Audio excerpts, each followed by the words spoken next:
The first cut was the hardest.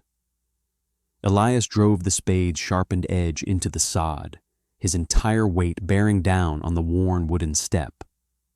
The earth, still holding the memory of the long winter, resisted with a stubborn, frozen grunt. It yielded only an inch. He repositioned, stomped again, and a small wedge of black soil and tangled roots tore free. He tossed it aside. Beside him, Boro, an old dog with the color of dried wheat and eyes like polished river stones, lifted his graying muzzle from his paws, watched the clod of earth tumble, and let out a soft sigh before settling again.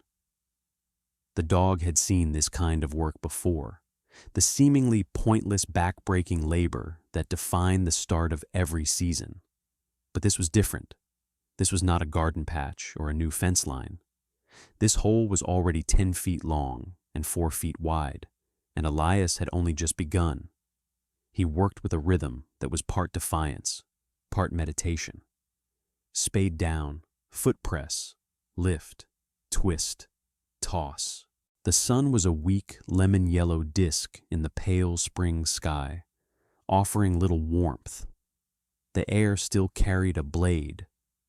He shed his outer coat after an hour, the work building a furnace inside him that the world outside could not extinguish. His hands, softened by a winter of mending tools and carving wood, were already beginning to protest. A red line of irritation was forming across his right palm. He ignored it. The hole had to be 30 feet long, 15 feet wide, and 10 feet deep. Those were the numbers his grandfather had written in a spidery, determined hand. 300 cubic yards of earth, to be moved by one man, a shovel, and a wheelbarrow. Mr. Gable saw him from the road later that afternoon. He reined in his horse, a stout mare that snorted steam in the cool air. Gable was a man made of solid, practical angles, his face a roadmap of winters endured and harvests worried over. He leaned on his saddle horn, his gaze fixed on the growing scar in the earth next to Elias's small, sturdy cabin. "What in God's name are you doing, boy?" Gable's voice was not unkind, but it was heavy with the certainty of a man who had seen every mistake a young man could make. Elias paused, leaning on his spade. He wiped a bead of sweat from his brow with the back of a dirty forearm. Digging a cellar, Gable squinted, as if trying to make sense of the geometry. A cellar? That big? And right up against the house? The runoff from that hill will turn it into a pond by June. Come winter, it'll be a block of solid ice that'll heave your foundation right out of the ground. I've seen it happen. "It's a different kind of cellar," Elias said. His voice was quiet, unused. He had spoken more to Boro in the last month than to any person. "Different how?" Gable pressed, a flicker of genuine curiosity warring with his ingrained skepticism. "There are only 2 kinds of cellars, son. Dry ones and wet ones, and you're digging a wet one." "This one will be warm," Elias stated, not as a hope, but as a fact. Gable stared for a long moment, his expression shifting from concern to a kind of pity. He shook his head slowly, the movement full of a weary wisdom. "Warm, right. Listen to me, Elias. Your grandfather was a good man, but he had ideas, peculiar ones. You've got enough wood stacked to see you through a hard winter if you're smart with it. Don't waste your summer on this foolishness. Fill it in." He clicked his tongue, and the mare started forward. "Wait until winter," he called back over his shoulder. "You'll see." Elias watched him go. He looked down at the hole, then at the small cabin his grandfather had built with his own hands. He looked at Boro, who met his gaze with unwavering trust. He picked up the spade. The hole needed to be deeper. That night, by the light of a single tallow candle, he opened the journal again. The leather was cracked and smelled of pine smoke and old paper. His grandfather's script filled the pages, dense with diagrams, calculations, and observations. It was a lifetime of watching the sun, the wind, the earth. The entry for the cellar was 20 pages long. "The earth is a battery," he had written. "It charges all summer in the sun. The trick is not to keep the cold out in winter, but to invite the summer in and hold it captive." The diagram showed a vast, stone-lined pit, filled not with empty space, but with rocks, thousands of rocks, a thermal mass. 2 wide intake pipes would run from a sun-drenched southern slope, feeding warm summer air into the bottom of the pit.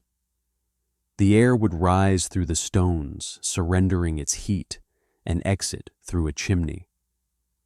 All summer long, the stones would drink the heat, a slow, steady accumulation of warmth deep underground.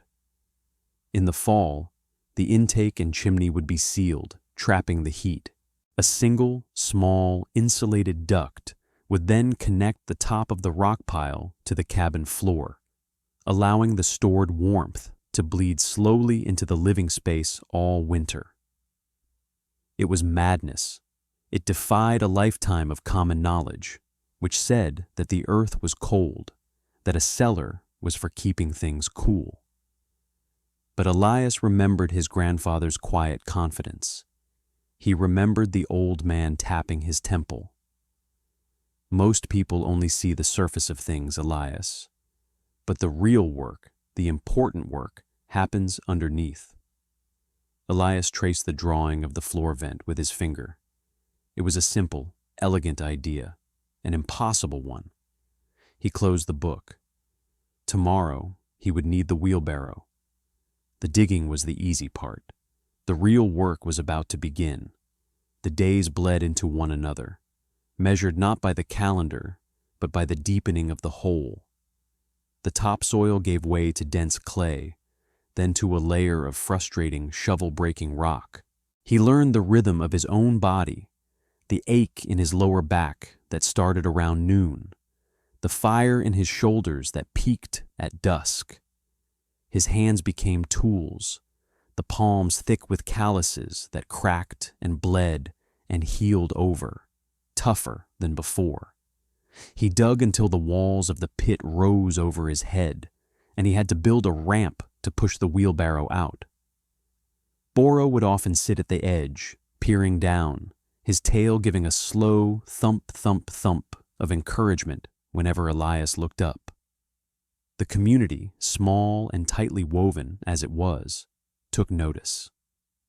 Few people stopped to talk, but he saw them slow their wagons on the road, saw the pointed fingers and the shaking heads.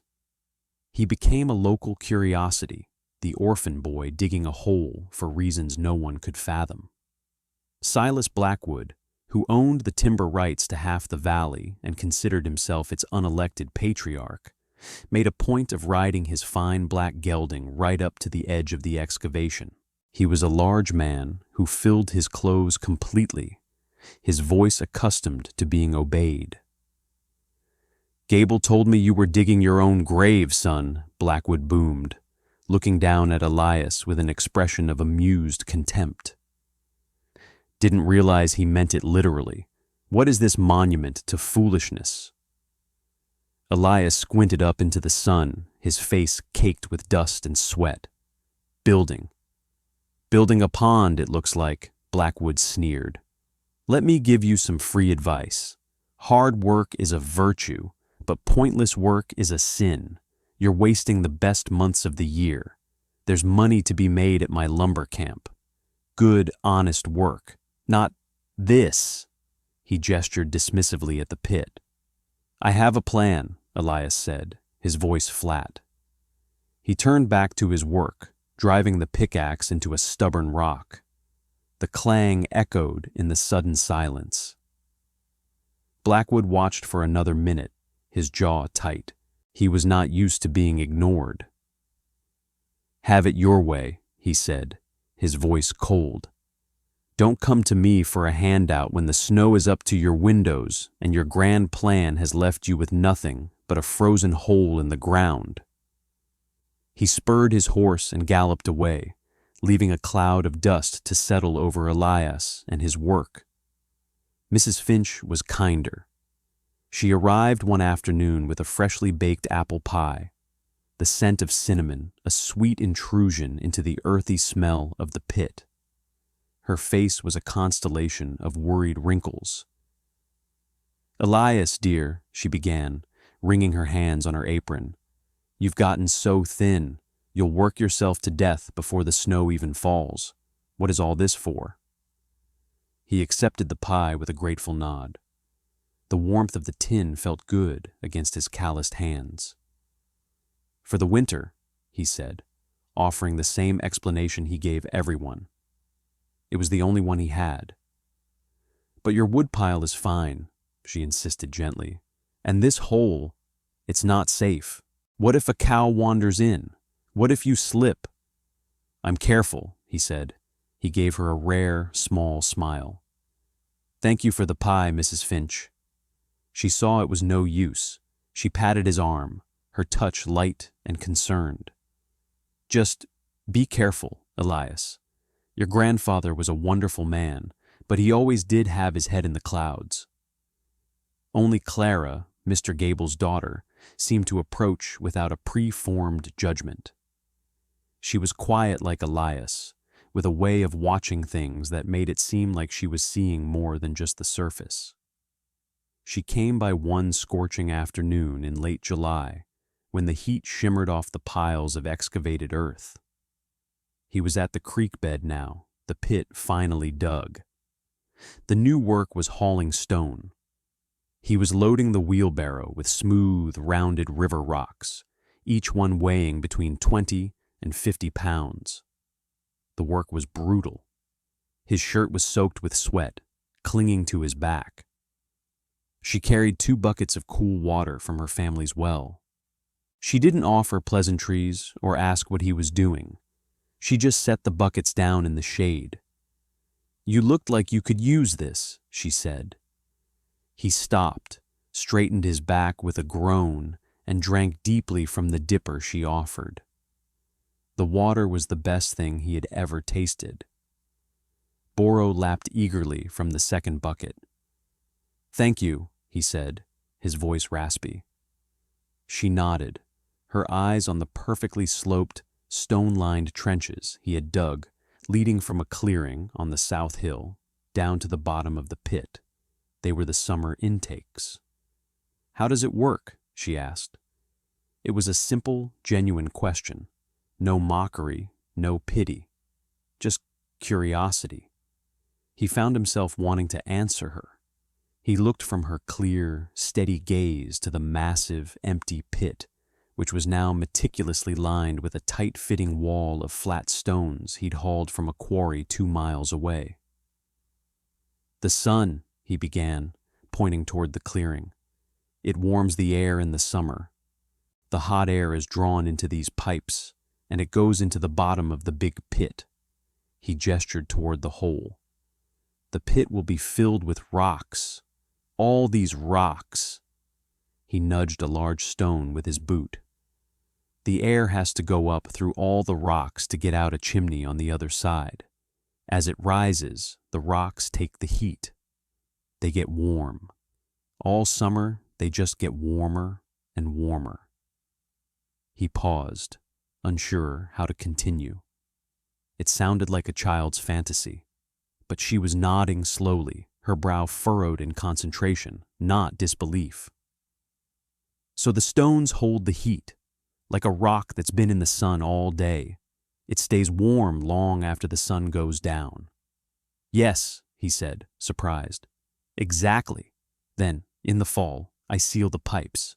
The heat is trapped in the stones. A vent connects the top of the pit to the cabin. The warmth comes into the house all winter."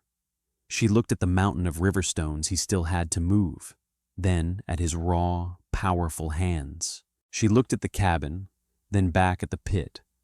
An entire summer's labor, gambled on an idea from a dead man's book. "I hope it does," she said softly. And in her voice he heard not doubt, but something that sounded like faith. The filling of the pit was the heart of the work. It was a pilgrimage of 100,000 stones. Each day was the same. Wake at dawn, eat a small meal of oats, walk to the creek bed. He and Boro, a silent partnership. He would pry the stones from the earth, his iron bar groaning in protest. He would lift them into the wheelbarrow, his muscles screaming. He would push the barrow up the gentle slope to the pit, his legs burning, his lungs heaving. He would dump the stones, then carefully, artfully place them, ensuring small gaps for the air to pass through. There was no cement, no mortar, just the weight of the stones, one upon the other, a loose-packed honeycomb of granite and schist. 177 wheelbarrow loads. He counted them. It took him all of August and half of September. The pile of stones at the creek dwindled, while the great pit slowly filled, becoming a solid mass of rock. He built the outflow chimney, and then the most crucial part, the small insulated stone channel that ran from the top of the rock pile under the ground and connected to a custom-made iron grate he'd set into the cabin floor near the hearth. Finally, he capped the entire system. He sealed the intake vents and the chimney with heavy fitted stone plugs. Then he covered the top of the pit with a thick layer of insulating clay, followed by the topsoil he had first excavated months ago, and finally, the sod. When he was finished, it was not a hole, but a gentle, grassy mound that rose beside his cabin, looking as if it had been there forever. The only signs of the immense labor were the 2 sealed stone vents on the south hill and the iron grate in his floor. He finished on the day the first frost came. The air had a new, sharp edge to it, and the leaves on the aspens had turned a brilliant, trembling gold. He stood on the mound, his hands on his hips, every muscle in his body aching with a deep and satisfying exhaustion. He had done it. He had built it exactly as the journal described. Boro sat at his feet, leaning his weight against Elias's leg. They looked out over the valley, a silent man and his silent dog, their work complete. Now, all they could do was wait. The first snows came in late October, thin dustings that melted by noon. The nights grew colder, the wind keening around the corners of the cabin. Elias lit his stove, feeding it sparingly from his large woodpile. He laid his hand over the grate in the floor. The air that rose from it was cool, not cold. It felt like the air in a deep cave, unchanging. Outside, the world was surrendering to the cold. Inside, something was holding its ground. He checked it every morning and every night. The air remained the same, a neutral, steady coolness. Mr. Gable passed him on the road one day, his wagon laden with firewood. He just nodded at Elias, a look on his face that was not triumphant, but sad, as if he pitied the boy for the harsh lesson he was about to learn. By mid-November, the real cold had arrived. It was a physical presence, a weight that settled over the valley, silencing the birds and hardening the ground to iron. The river slowed, its edges crusting with ice, until one morning it was frozen solid from bank to bank. His neighbors' cabins all had a plume of thick smoke rising from their chimneys from dawn until dusk. They were fighting the cold, burning through their woodpiles in a constant losing battle. Elias's cabin had only a thin, lazy wisp of smoke rising from its chimney. He kept a small fire going in the stove, more for cooking and for cheer than for heat. The grate was changing. The air was no longer cool. It was mild. He knelt, pressing his cheek to the iron. It was unmistakably miraculously, warmer than the air in the room. Not hot, not a blast of furnace air, but a gentle, persistent, tireless warmth. It felt like a slow exhalation from the earth itself. The temperature in the cabin never dropped below 50 degrees, even on the coldest nights when the fire in the stove had died to embers. With just a few logs, the room became comfortable, almost cozy. Boro, who in previous winters had always curled into a tight ball as close to the fire as he could get, now stretched out on the floor, often right over the grate, with a contented groan. The first true blizzard was predicted by the sky. For a full day, the sun was obscured by a high, thin haze that gave the light a strange yellowish tint. The wind fell away completely, creating an unnerving silence. Boro became restless, pacing the small cabin, his claws clicking on the wooden floor. He would stop at the door and whine, then retreat to the warmth of the grate. Elias went outside and felt the air. It was heavy, expectant. He saw Mr. Gable hurrying to secure the shutters on his barn. "This is a bad one coming," Gable shouted across the distance, his voice thin in the vast stillness. "The kind that kills livestock and men. Check your wood. Don't let the fire go out." Elias nodded, raised a hand, and went back inside. He added a single log to the stove. He checked the seal on his door and windows. He sat in his chair, Boro's head on his knee, and waited. The storm did not arrive. It descended. It began not with flakes, but with a sudden, violent wall of white that erased the world. The wind hit like a physical blow, a solid wall of force that shrieked and battered against the cabin. The temperature plummeted. It was a living thing, a predator hunting for any crack, any weakness, any way to get inside and steal the warmth of life. Through his small window, Elias could see nothing but a churning, hypnotic vortex of snow. The sound was deafening, a constant, high-pitched roar that vibrated through the very logs of the cabin. Inside, it was calm. Inside, it was warm. The air flowing from the grate was a steady, silent river of mildness, a constant defiance of the raging chaos outside. The small fire in the stove barely flickered, protected from the storm's fury. The temperature in the room held steady. Elias felt a profound sense of peace. The journal was right. His grandfather was right. The earth was holding him. He must have dozed. He was jolted awake by a sound that did not belong to the storm, a frantic, desperate pounding on his door. Boro was already on his feet, barking, the hair on his back raised. Elias unbarred the door, and a blast of snow and wind tore into the room, instantly chilling the air. A figure stumbled in, covered head to toe in ice and snow. It was Mr. Gable, his face, barely visible beneath a thick crust of ice on his beard and eyebrows, was a mask of terror. "Elias! Our stovepipe!" he gasped, his words ragged. "The wind! It took it, ripped it right off the roof. The house! It's freezing! It's as cold inside as it is out. Clara, she's shivering. I couldn't get the fire going again." Elias didn't hesitate. He looked past Gable into the maelstrom. There was no thought, only action.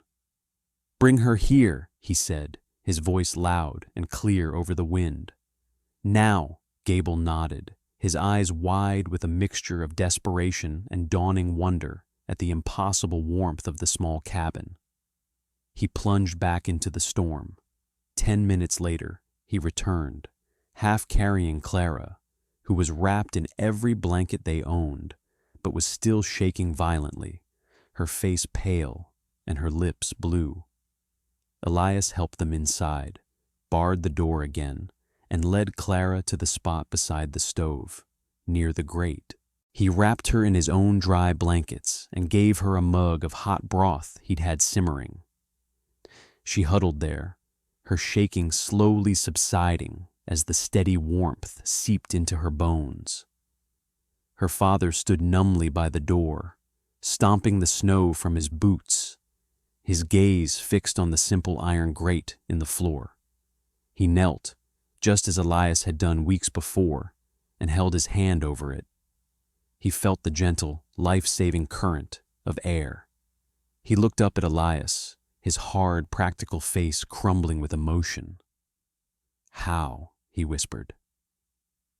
Before Elias could answer, there was another series of desperate thumps on the door. It was the Finches, their 2 young children in tow. Their chimney was blocked by a drift, the smoke backing up and filling their house. They had made a terrifying run through the blinding snow, following Gable's tracks. An hour later, Silas Blackwood arrived. He wasn't arrogant now. He was humbled, defeated. The great windows in his fine house, the largest in the valley, had been blown in by the wind, and his home was no longer habitable. He had lost 2 cows already, frozen in his state-of-the-art barn. He stood in Elias's small cabin, stripped of his wealth and authority, just another soul seeking shelter from the storm. By morning, 12 people were huddled in the small cabin. It was crowded and smelled of wet wool and fear, but it was warm. It was alive. They sat in a circle, their faces illuminated by the small stove, their eyes drawn again and again to the grate in the floor. They watched Elias as he moved calmly among them, sharing his food, adding a single, small log to the fire every few hours. He was no longer the strange orphan boy. He was their anchor in the storm. Mr. Gable finally walked over to him. He put a heavy hand on Elias's shoulder. His eyes were clear, all skepticism burned away by the cold. "I'm sorry, boy," he said, his voice thick. "I was wrong. About everything." Silas Blackwood, overhearing him, gave a slow, deliberate nod. "We all were," he said, his voice quiet, stripped of its usual bluster. "You saved us." Elias just looked at the faces around him, the small community brought together under his roof, warmed by his grandfather's impossible idea. "The earth did," he said. "I just listened." The blizzard raged for 3 days and 3 nights. On the 4th morning, they awoke to silence, a profound, ringing silence. The wind had stopped. Elias unbarred the door and pushed. It wouldn't budge. A wall of snow was pressed against it. He and Gable and Blackwood had to climb out a window and dig their way to the door. The world they emerged into was new, pristine, and terrifyingly transformed. The valley was buried under a blanket of white 10 feet deep in places. The landscape was smooth, all its familiar angles and edges erased.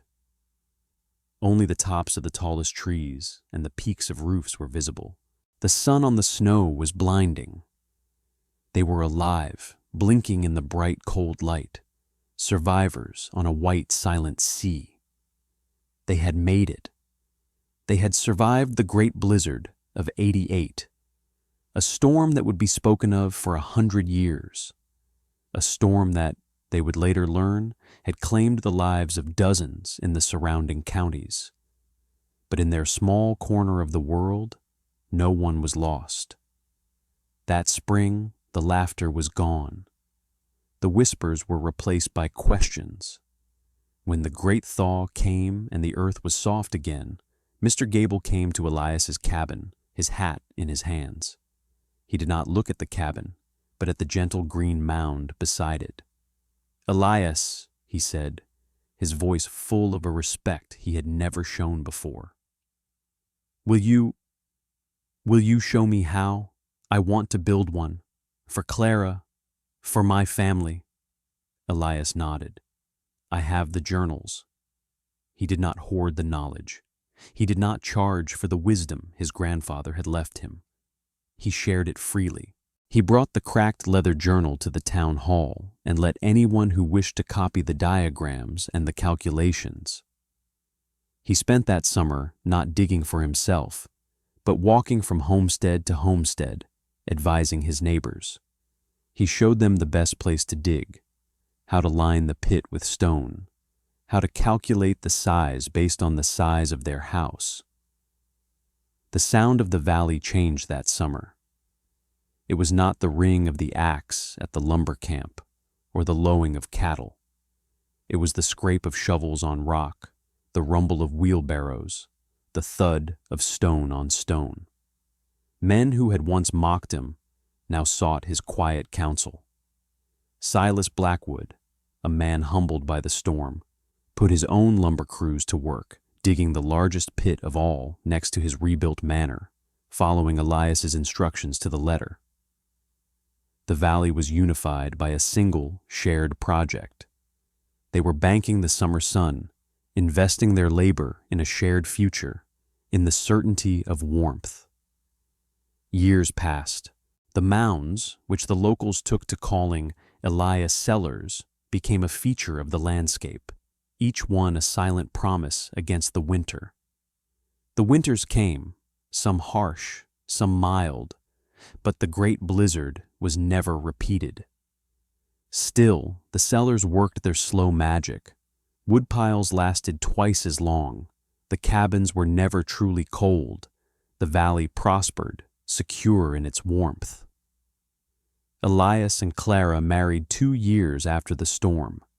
They built a small addition onto the cabin, but the heart of the house remained the same, warmed by the fire in the stove and the breath of the earth from the grate. Boro grew old. His steps became slow and deliberate, his muzzle a soft, snowy white. He spent most of his days sleeping on the rug, often with his head resting on the warm iron grate. He still followed Elias everywhere, but his pace was measured, his energy finite. One cool spring evening, as Elias and Clara sat reading by the fire, Boro gave a deep, contented sigh. The same kind of sigh he had given on that first day of digging so many years ago. He put his head down on his paws and closed his eyes. He didn't wake up. The death was peaceful, a quiet closing of a long and loyal life. Elias carried the old dog's body, surprisingly light, out into the twilight and buried him on the gentle slope of the mound, the earth that had kept him warm for so many winters. He carved a simple marker from a piece of river stone. It just said, Boro. He was a witness. He had believed from the start. Decades passed like the turning of seasons. Elias grew into an old man, his hair the color of snow, his hands gnarled but still strong. Clara's hair turned to silver. Their children grew and had children of their own, and they all lived in the valley, in houses with gentle mounds beside them. The story of the great blizzard and the boy who dug a hole became a local legend, told to children on cold winter nights as they sat in the inexplicable warmth of their homes. Elias became the valley's quiet patriarch, a man revered not for his wealth or his words, but for his actions. He never spoke of his accomplishment, but he didn't have to. It was all around him, in the smoke-free winter air, in the healthy faces of the children, in the enduring life of the community. He passed away in his sleep one night, in the depths of a winter just as cold as the one that had almost destroyed them. He died in the same bed he had slept in his whole life, in the small, sturdy cabin, in a room that was peacefully, comfortably warm. The entire valley turned out for his burial. They laid him to rest on the mound, next to his faithful dog. They had commissioned a stone carver from the city to make a proper headstone. It was a large, handsome piece of granite, polished smooth. But Silas Blackwood's grandson, now the head of his family, told the man to put his tools away. The people of the valley had made their own. It was a simple, rough-hewn stone, taken from the same creek bed where Elias had gathered the rocks for his thermal battery. The epitaph was carved by Mr. Gable's son, his letters uneven but full of heart. It did not list a date of birth or a date of death. It did not speak of husbands or fathers. It bore only 5 words, a simple testament to a quiet life and a profound legacy. He kept us warm. The stone stands there still. The cabin remains, a new family living within its sturdy walls, their children playing on the grassy mound in the summer sun, unaware of the mountain of stone beneath their feet, or the captured sunlight sleeping there, waiting for winter. The structure endures, a silent monument, proof that sometimes the most radical idea is simply to listen to the earth, and that the greatest work is often done in silence, one shovelful, one stone, one day at a time.